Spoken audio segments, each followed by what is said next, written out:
para matagal paputok ang ating oil seal guys, kailangan natin gawin ito.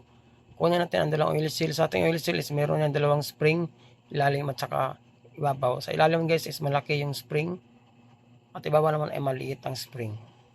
So yan po ang kanilang pagkaiba. Sa ilalim guys is mababawas tayo ng spring. So meron tayong makita imaginary line dyan. So dyan natin siya bubunutin. Sa may butas na part dyan tayo magbabawas guys, huwag yung isa kasi yun nagpapasok natin uli.